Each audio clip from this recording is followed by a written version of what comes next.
بسم اللہ الرحمن الرحیم۔ السلام علیکم، میں ہوں آپ کا میزبان ساجد گندل۔ آج 3 مارچ ہے، سال 2022۔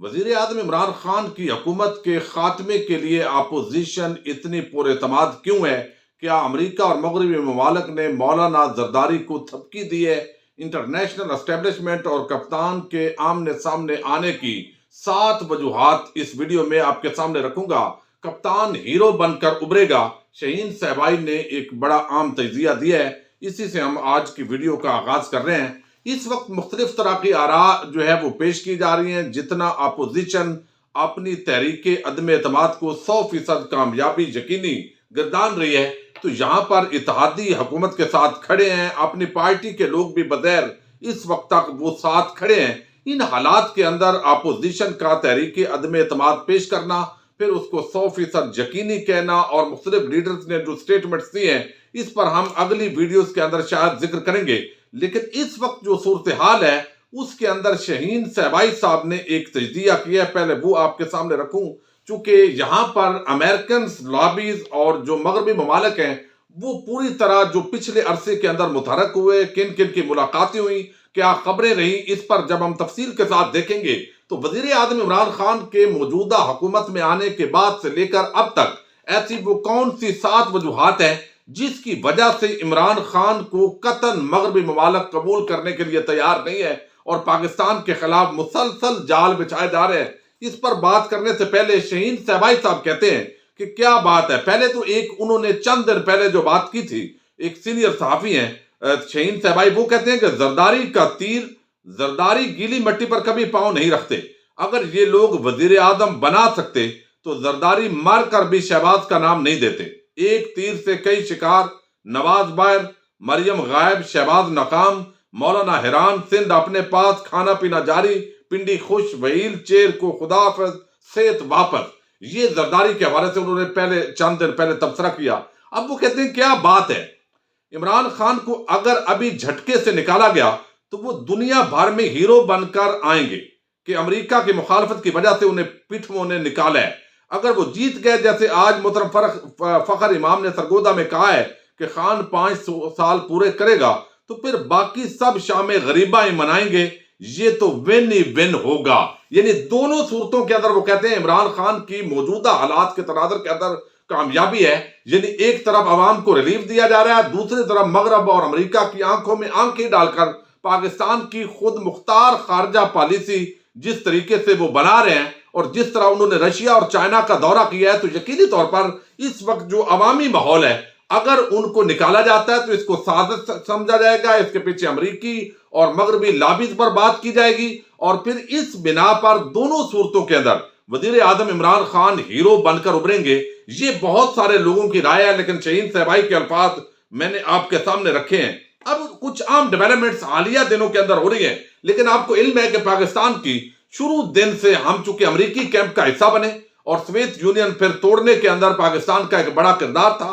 اور جہادی بنا کر ہم نے وہاں پر بڑی انویسٹمنٹ کی، لیکن پاکستان نے فرقہ وارانہ قتل و غارت کے اندر جس طرح خمیادہ بھگتا، اور پھر پرویز مشرف نے ایک کال پر جس طرح امریکنز کے سامنے سرنڈر کیا، اور ہم افغانستان کی اس جنگ کے اندر امریکہ کے الائی بنے، اس وقت کے مخصوص حالات کے اندر وہ فیصلہ درست تھا، غلط تھا، لیکن تاریخی اعتبار سے اس فیصلے کو اب غلط ہی گردانا جاتا ہے۔ اب یہاں پر جو ہے یہ بڑی عام ڈیولپمنٹس ہیں کہ پاکستان کی 74 سالہ تاریخ کے اندر امریکی کیمپ سے پہلی مرتبہ عمران خان کی حکومت کے دوران پاکستان نکلنے جا رہا ہے، اور اس کی کوششیں یونائٹڈ نیشنز کے اندر جو پرائم منسٹر نے جتنے جرأت مندانہ اقدامات کیے، خطابات کیے، اور عالمی فورمز پر اسلامو فوبیا کے حوالے سے بات کی، مختلف اور ایشوز کو اٹھائے، تو یہ چیزیں مغرب کو اور امریکنز کو برداشت نہیں تھی۔ اب اس سے پہلے جو وجوہات ہیں آپ کو علم ہے کہ وزیر اعظم عمران خان نے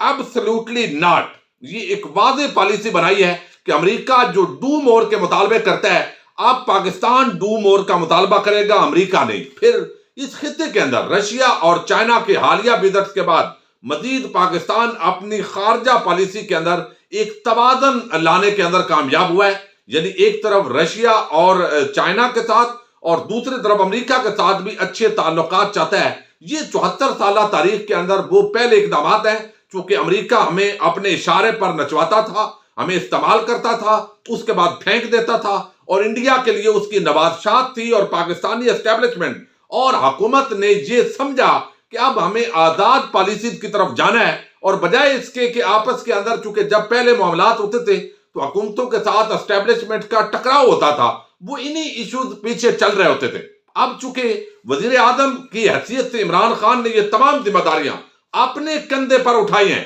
اور واضح طور پر جواب دیے ہیں کہ پاکستان کوئی غلام ریاست نہیں ہے، بلکہ اس کی اپنی سورینٹی ہے۔ اور آپ نے دیکھا کہ وزیر اعظم نے جس طرح اعتماد کے ساتھ ذکر کیا کہ جب سے میں آیا ہوں اقتدار کے اندر کوئی ڈرون حملہ نہیں ہوا، اور کسی کو جرأت بھی نہیں ہے کہ حملہ کرے۔ اب اس طرح کی جو زبان ہے کہ آپ ایک طرف ایبسلوٹلی ناٹ کہہ رہے ہوں، دوسری طرف کہہ رہے ہوں کہ کسی کو جرأت نہیں ہے کہ اب یہاں پر ڈرون حملے کریں۔ پرویز مشرف کے دور کے اندر صرف 14 حملے ہوتے ہیں، 12 حملے ہوتے ہیں، اور اس کے بعد 400 حملے زرداری اور نواز شریف کے دور کے اندر ہوئے ہیں، لیکن وہ عوام کو بے وقوف بناتے رہے۔ اور اس کی ایک اور وجہ جو ہے وہ یہ ہے کہ وزیر اعظم نے مسئلہ کشمیر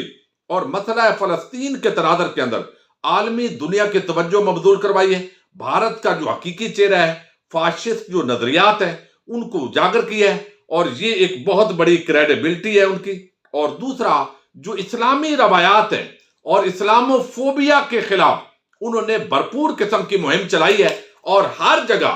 مغربی ممالک کے جو منافقانہ کردار ہے اس کو اجاگر کیا ہے۔ پھر پاکستان جو ہے اب بڑے عرصے کے بعد معاشی ترقی کرتا ہوا دکھائی دے رہا ہے، اس کی معیشت درست سمت کے اندر جا رہی ہے، اور اگر اس طریقے سے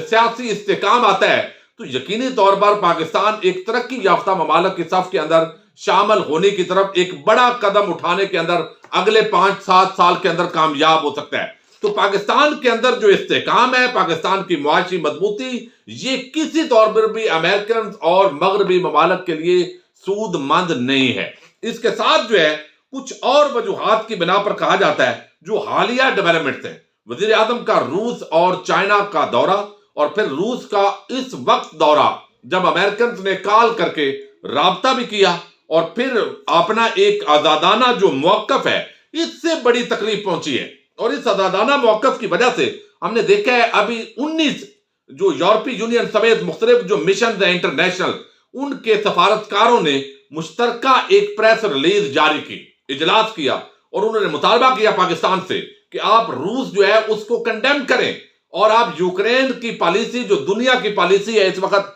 اکثریتی ممالک کی، امریکہ مغربی ممالک کی، اس کے ساتھ واضح کھڑے ہوں۔ حالانکہ یہ ایک سفارتی آداب کی خلاف ورزی ہے، لیکن انہوں نے یہ اقدام بھی کیا ہے، یہاں تک جو ہے وہ پاکستان کو دھمکانے کی کوشش کر رہے ہیں، لیکن اس کے باوجود پاکستان نے اپنی آزاد خارجہ پالیسی کی بنیاد پر کہا ہے کہ جنگ کسی مسئلے کا حل نہیں ہے اور مذاکرات ہونے چاہیے، لیکن رشیا کی مذمت نہیں کی، اور یہ بھی ایک بڑی تکلیف کا پیغام ہے۔ پہلے دن سے لے کر آج تک خارجہ پالیسی کے تناظر کے اندر اگر ہم یہ تمام چیزیں دیکھیں تو مغربی ممالک اور امریکنز کے جو مفادات تھے پاکستان کے اندر، جو ایک کال پر ایک اشارے پر ڈھیر ہو جاتے تھے، اب وہ معاملہ عمران خان کے آنے کے بعد ختم ہوا ہے۔ یہی وجہ ہے کہ پچھلے چند مہینوں کے اندر بلاول زرداری کے امریکہ کے وزٹ ہوئے، اور پھر یہاں پر جو امریکی سفارتکار ہیں انہوں نے ملاقاتیں کی ہیں،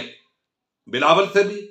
یوسف رضا گیلانی سے، اور پھر شہباز شریف سے، مریم سے، فضل الرحمان سے ان کی ملاقاتیں ہوئی ہیں۔ پھر جرمن جو ہے وہ بھی تھوڑے سے یہاں سفارتکار متحرک ہوئے ہیں۔ تو ان بنا پر میں یہ کوئی سازشی تھیوری آپ کے سامنے نہیں لا رہا، بلکہ ان تناظر کی روشنی، ان وجوہات کی بنا پر یہاں پر بہت سارے تجزیہ نگاروں نے وقتاً فوقتاً ڈسکس کیا ہے کہ عمران خان حکومت ہٹاؤ پالیسی کے پیچھے دراصل یہ طاقتیں ہیں، اور اس کی ایک تاریخ ہے۔ امریکہ اور یورپی ممالک مختلف دنیا کے ممالک کے اندر سیاسی عدم استحکام کے لیے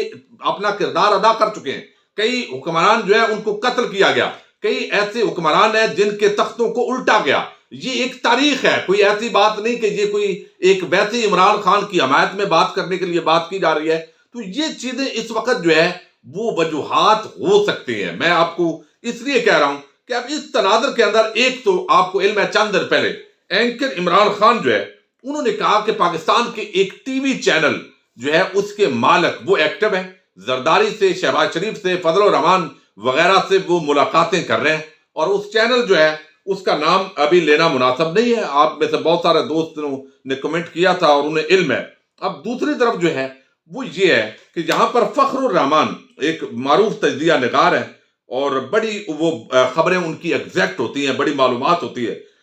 انہوں نے 11 فروری کو یہ خبر دی، انہوں نے کہا کہ وزیر اعظم عمران خان کی حکومت گرانے کا امریکی منصوبہ شروع، نواز شریف سے زرداری کی بات چیت، بلاول کی امریکی حکام سے ہونے والی خفیہ ملاقاتوں کا احوال بتایا، یا شہباز یا مجھے عبوری وزیر اعظم تسلیم کریں، زرداری کی پیشکش، خورشید شاہ کو بنائے، نواز شریف کاف لیگ کو نون لیگ میں ضم کرنے کی آفر، وفاداریاں خریدنے کے لیے دبئی میں اربوں روپے دیے گئے، چودھری برادران کا کوڑا جواب، ایم کیو ایم کا بھی انکار، لیکن پکچر ابھی باقی ہے۔ وہ کہتے ہیں امریکہ و امارات میں ملاقاتیں اسی سلسلے کی کڑی ہیں، اگلے ہفتے عام شخصیت کا دورہ امریکہ متوقع ہے۔ یہ ظاہر ہے آرمی چیف کے دورے سے چکے ان دنوں کے اندر یہ ٹویٹس کیے گئے۔ اب یہاں پر یہ ایک بڑی حیران کن بات ہے کہ جب ایک طرف پاکستان جو ہے وہ اپنے آزادانہ خارجہ پالیسی کو لے کر چل رہا ہے، اس خطے کے اندر سی پیک ہے، پھر افغانستان کے حالات ہیں، اور ان تمام حالات کے ہوتے ہوئے اور معاشی طور پر پاکستان جو ہے وہ سٹیبلٹی کی طرف جا رہا ہے، سیاسی استحکام کے اندر بھی پاکستان جو ہے اس کے بہتری آ رہی ہے، ان حالات کے اندر تحریک عدم اعتماد کا آنا اور پھر اپوزیشن کا یہ دعویٰ کہ یہ 100% ہمیں اعتماد ہے، اتحادی نہ بھی ہو تو ہمارے نمبر پورے ہیں، یہ حیران کن ہے۔ تو یہ سوال بہرحال پیدا ہوگا اور وقت کے ساتھ یہ چیزیں جو ہے ان پر بحث بھی ہوگی کہ سفارتکاروں کا، مختلف ملکوں کے سفارتکاروں کے مختلف بیانات، ان کا متحرک ہونا اور پھر ملاقاتیں جو ہے، اس کے بعد یہ تحریک عدم اعتماد جو ہے اس کے لیے ایک تحریک کا بپا ہونا۔ تو اس پر بہت سارے جو تجزیہ نگار ہیں انہوں نے چونکہ بات کی ہے، تو اس اینگل سے میں نے سوچا کہ آج تک جو 6-7 وجوہات ہیں وہ آپ کے سامنے ضرور رکھی جائیں، لیکن اب پاکستانی قوم کا امتحان ہے کہ کون وہ لوگ ہیں جو اب ان کے جھانسے میں آتے ہیں۔ عمران خان کو ہٹانے کے بعد اگر آپشن آصف زرداری اور نواز شریف جیسا ہے تو پھر اس ملک کے ساتھ کیا کھیل کھیلا جا رہا ہے، یہ آپ اور میں بخوبی سمجھ سکتے ہیں۔ امید کرتے ہیں کہ یہ کھیل انشاءاللہ ناکام ہوگا۔ پاکستان کے محب وطن جو یہاں پر لوگ بیٹھے ہوئے ہیں وہ اس طرح کے کھیل کو کامیاب نہیں ہونے دیں گے۔ اپنے میزبان ساجد گندل کو نیکسٹ ویڈیو تک کے لیے اجازت دیجیے۔ اللہ حافظ۔